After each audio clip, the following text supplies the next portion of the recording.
Hello বন্ধুরা, Indian artist Amitabh YouTube চ্যানেলে তোমাদের স্বাগতম। তোমাদের জন্য আরেকটি নতুন পোর্ট্রেট নিয়ে এসেছি মনোক্রোমের সাহায্যে। মনোক্রোম প্রসেসটা কি আগে বুঝে নিই। মনোক্রোম হচ্ছে একটি রঙের মাধ্যমেই ছবি আঁকা, সেটা হচ্ছে মনোক্রোম প্রসেস। এখানে আমি একটা রং তৈরি করেছি ব্ল্যাক কালার, গ্রে প্রসেসে আঁকবো তাই ব্ল্যাক কালার তৈরি করেছি, এবং ব্ল্যাক কালারটা কিন্তু আমি পুশিয়ান ব্লু এবং বার্নসাইনা দিয়ে তৈরি করা হয়েছে।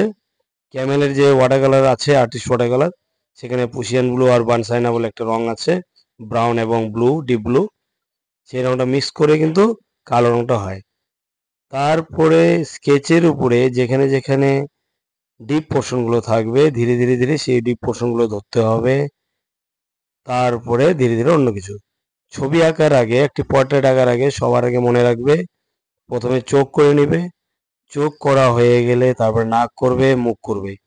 চোখ, নাক আর মুখ, এই পজিশন যদি তোমার ঠিক না থাকে, এর কালার শেডিং, কালার প্রসেস, ডেপথনেস, এগুলো যদি ঠিক না থাকে, একটা পোর্ট্রেট কিন্তু সুন্দর হবে না। তো আমি কিভাবে আঁকছি ভিডিওটা ধীরে ধীরে দেখো। আর পরবর্তীকালে কোনো রকম অসুবিধা হলে আমার যে ডেসক্রিপশন আছে চ্যানেলের, সেই ডেসক্রিপশনে নাম্বার দেওয়া আছে, হোয়াটসঅ্যাপ করে জেনে নাও। কোনো সমস্যা হলে আমি উত্তর দেওয়ার চেষ্টা করব।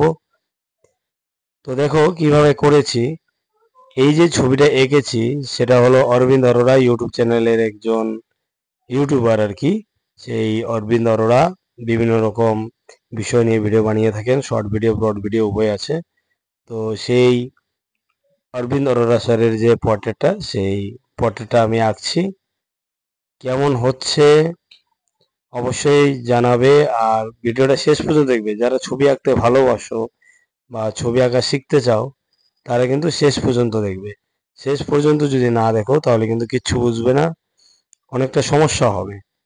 ঠিক তোমরা যেমন পেন্সিল শেডিং করো, এই একই প্রসেসে, একইভাবে আমরা কিন্তু মনোক্রোম প্রসেসেও ব্রাশের সাহায্যে রং নিয়ে করতে পারি। প্রথমে ওয়াটার কালারের সবচেয়ে বেসিক প্রসেস হলো মনোক্রোম। মনোক্রোমটা তোমরা ভালো করে প্র্যাকটিস করবে, প্র্যাকটিস করে হাতটা বসিয়ে নিবে, তারপরে মাল্টি কালার ইউজ করতে পারো। প্রত্যেকটা বড় বড় আর্টিস্টরা এই মনোক্রোম প্রসেসটা করে থাকে। তোমরা যখন বড় বড় আর্টিস্টদের পোর্ট্রেট পেন্টিং দেখবে, অ্যাক্রিলিক বা অয়েল বলো, তারা কিন্তু প্রথমে গ্রে প্রসেসে, মনোক্রোম প্রসেসে কিন্তু পোর্ট্রেটটা পুরোটা করে নেয়।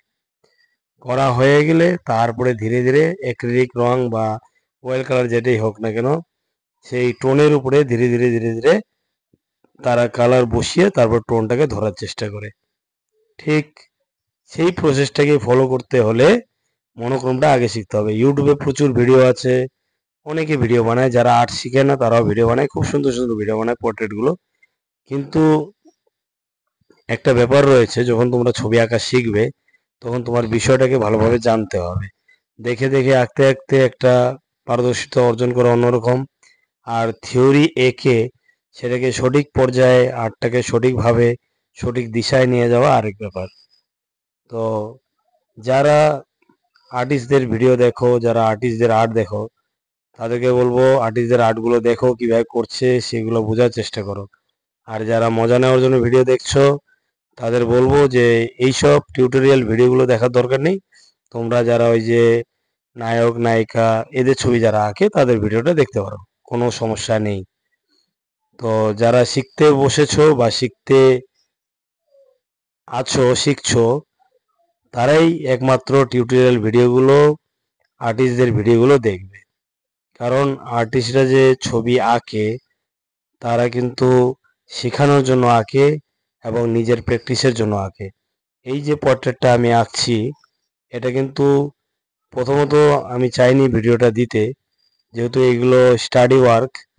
তো স্টাডি ওয়ার্কের জন্য মনে হলো যে এটা সবাইকে বোঝানো দরকার যে স্টাডিটা খুব দরকার। তো ফিনিশিংটা এরকম। তো কেমন হয়েছে অবশ্যই কমেন্ট করবে, আর ভালো লাগলে চ্যানেলকে সাবস্ক্রাইব করে রাখবে, বেল আইকন প্রেস করে রাখবে পরের ভিডিওগুলো দেখার জন্য। তো সবাই ভালো থাকবে, আর বেশি বেশি করে প্র্যাকটিস করো যাতে তোমরা এইভাবে শিখতে পারো।